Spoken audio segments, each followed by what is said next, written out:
മുറിക്കട്ടെ cake മുറിക്കുന്ന മുട്ടിച്ച തിന്നാവൂല. എന്താ പറഞ്ഞ ഇപ്പൊ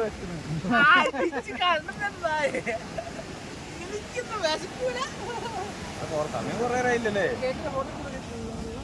കേക്ക് മുറിക്കുമല്ലേ പാവം. ആര് ഞാൻ കഴിഞ്ഞുള്ളൂ. ഞാൻ